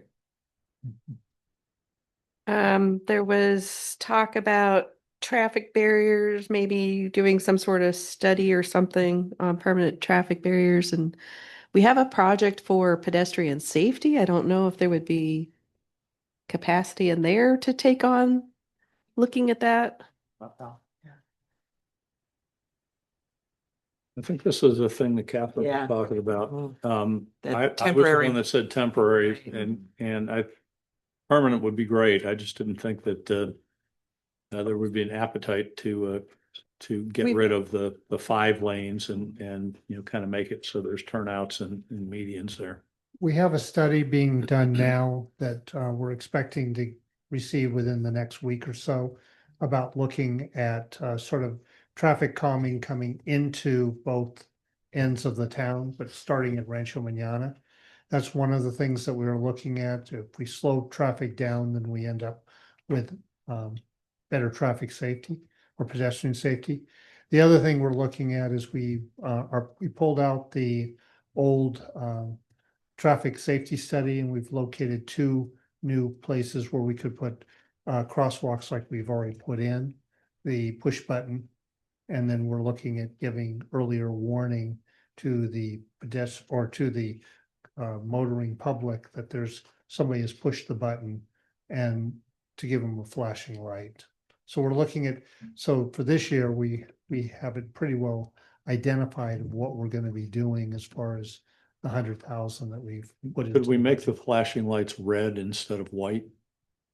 I think we can make a red flashing light. I'll double check with our traffic and People tend to stop at red lights. They tend not to stop at white or green. I agree. I don't think we've gotten, I think we need more visibility on those crosswalks. yeah, so we're gonna set true it back stop. about where we have the shark teeth in.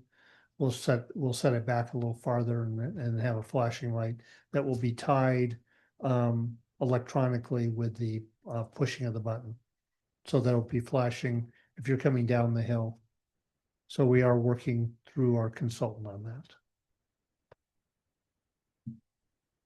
Okay, Sherry? I wrote down a note about a possible rodeo grounds rate study. Would be ready in fiscal year 27 to do that? And would that be consulting services, or are you thinking that your staff would work on that? At this point, at this point, consulting. So I don't know if I may have budget capacity to just cover it in what I've got programmed in my base. Okay. I So he talked could to, potentially cover I that. talked to Luke. I think Wildan, since they've done Yeah. our Mhm. user fees, I think that they would be great because they'll model the expenses and try to roll that into you know, all the operating costs Mhm. into the fees. So I think they'd be great for that. Yeah. We can get an estimate on that and see if there's enough capacity in the budget to absorb it, or if we'll need to add it Well, to the budget. I when we don't come think back. you're ever gonna come up with enough fees to do that. I think you're gonna also, even more important is come up with innovative ideas to cut the expenses out there, the routine expenses. Contract the whole thing out, for example, to somebody who wants to use his tractor out there and will do the maintenance. And I think we really need to think about that to cut those costs. We're never, if we charge what it costs, no one can do that. Queen Creek lost their tail on theirs. Every rodeo grounds around, there's a fee that's pretty much standard for the weekend events. And it will not cover $170,000 in expenses. I don't know that we would necessarily cover all of the operating costs, but at least if we can cover as much as possible. I think you're gonna put in some competitive expenses and you're gonna go and you're gonna, and the real benefit, you make a little bit there and you bring the expenses down to see if you can get them kind of to match in the middle. think- So the I think things, Also, taking a look at concerts. Concerts tend to bring in more money and you can charge per seat, your seat cost, Luke. So I think that's something we ought to try to encourage, and I'm sure that with the rodeo events and things, maybe the weekend prior, try to get, a country and western band to come in and, charge a cover charge and pay an extra $3 to the town per seat. Absolutely. And it's something in next year, because it'll be the 50, the 50th of Cape Creek Rodeo Days, partnering with Harold's to get a band out there to do, a big, and it's something we've talked about doing and has been done in the past. Really the kind of the going dark at 10 o'clock is kind of been the issue historically for getting a concert out there. But to your point, the only two people that have the only two event promoters that have tried to rent that facility that we've turned away. One was a demolition car derby, and the other was a monster truck rally. And obviously, for what that would do to the arena and everything else, we said no, we had to pass. But my goal has been, once we can get a wedding out there and a rodeo out there in the same month, that's, get it booked for a wedding venue, get it booked for a car show, get it booked for a concert, and have your equestrian events. That's our goal, and get that thing used.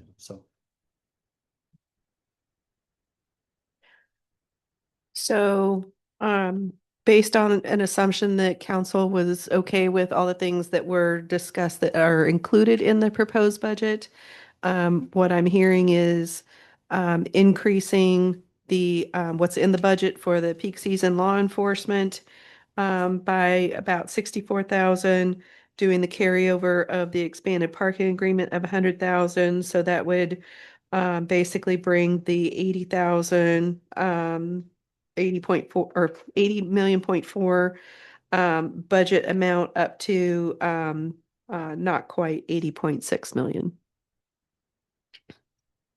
Any objections from council? Sherry, I had in my notes from the public session on the budget hearings on the supplemental request for the community grants program, where it was increased from 40,000 to 60,000, a $20,000 increase. And there was some discussion of limiting that to a $10,000 increase. That'd be 25% increase over last year.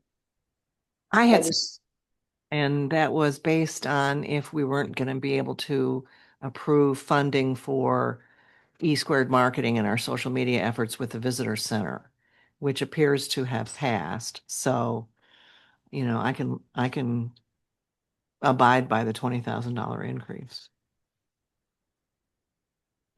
Yeah, I mean, I think there's going to be increased demand with what we've seen since we formalized the grant program.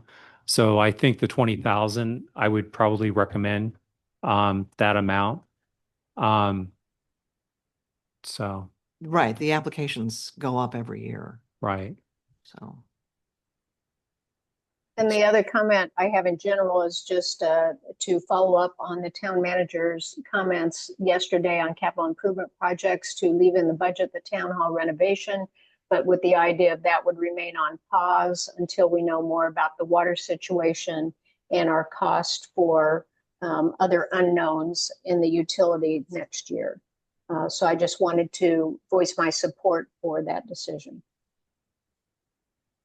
Thank you, Cynthia. And the staff has been instructed not to pursue going out and doing an RFP on that project or an invitation for bid. So thank you. Anything else?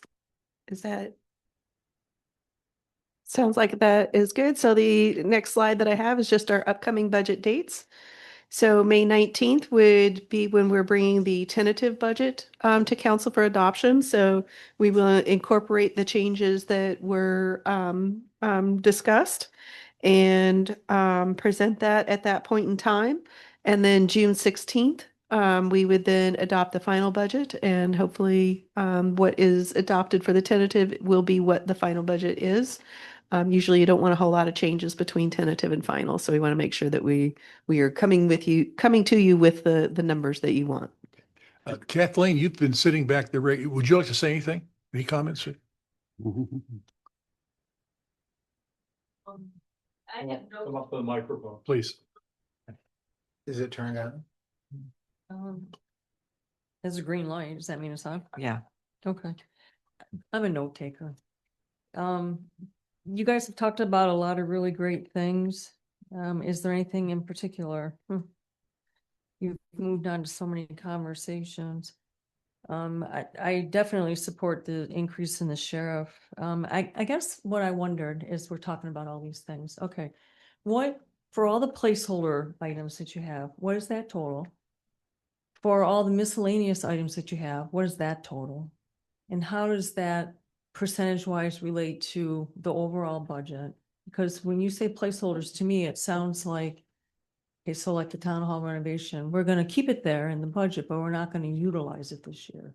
Maybe we're gonna utilize it next year or the year after, but it's not actually money that you're gonna spend this year. So I guess if like a pared down view of what the $80.6 million really looks like, if you take out all these holds. And then how big is the miscellaneous category? I mean, you have 200 here, you've got 300 there, 40 here. What is that total? And what are all these miscellaneous items make up? You know, it's like the small league sinking a big ship. And, you know, are they critical? Are they just normal cost of running a town? Those things kept popping up in my head.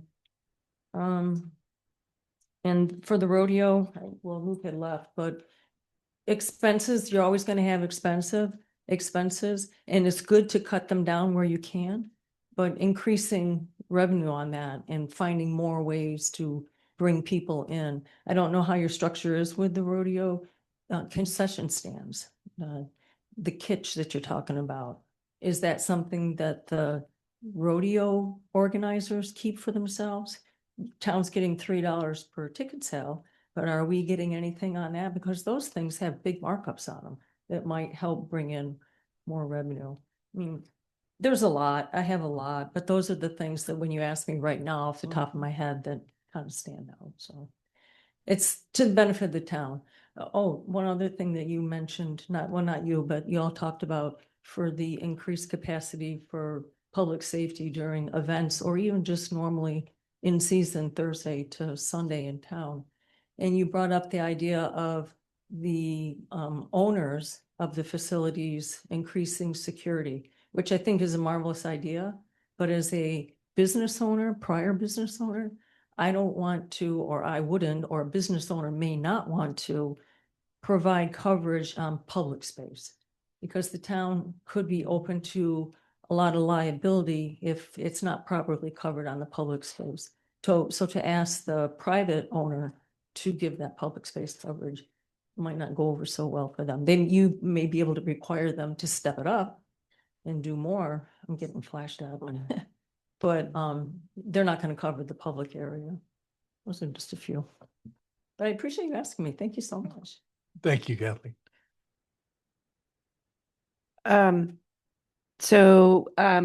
Could look at like, you know, trying to come up with a summary of like the things that are placeholders, but some of the placeholders, like I wasn't thinking that didn't necessarily mean we wouldn't start on a town hall remodel if we in fiscal year 27. Right. If we had some clarity Not- on some of the activities going on, that's how I was looking at it. Right. So, In Kathleen's comments, there are a number of things in there. It might be better for the two of you to offline just to talk about how that Right. works, because we never spend it. We have it there. And that's the way the state of Arizona forces, that's their system. Right. So, Yeah, they expect you to set the cap for your budget at whatever, you know, all of these different placeholders in case they happen, because we would, like, for instance, with the state land, State Land Department is telling us it could be 12 to 18 months. We don't know if that means we're going to be going forward in 27 or in 28. But we would be hamstringing ourselves if we didn't put that money in the budget for 27. Yeah. And if it was ready to I just go. want to through. get you and Kathleen together Yeah. so that she understands that. Yeah. Okay. Okay, is there anything else, any other business to be done today? I move we adjourn. Second. Is tomorrow meeting's canceled for budget? I think so. Yes, Yeah. this Yeah, covered Good everything. point, Tom. Thank you. Tomorrow's meeting's canceled and all those in favor of adjourning? Aye. Opposed? The ayes have it. Do we have a executive session? Yes. So, Bill is not, we were trying to reach Bill like 45 minutes ago and he didn't respond. We just found out that he's en route, but we don't know quite when he's going to be here. Oh, he's available through Zoom. Okay. So we have a very light council meeting next week. Literally, we have a presentation on Bike Week.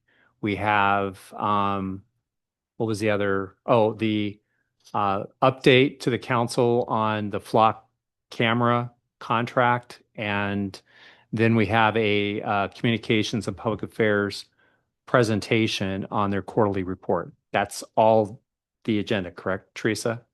So if you would rather, we can get this scheduled in the e-session next week, Any objections to that? Okay, because I think it would be better use of your time. Thank you. thank you. Thank you, Sharon. Thank you. Jerry, nice job. Yeah. Thank you. Thank you. Thank you.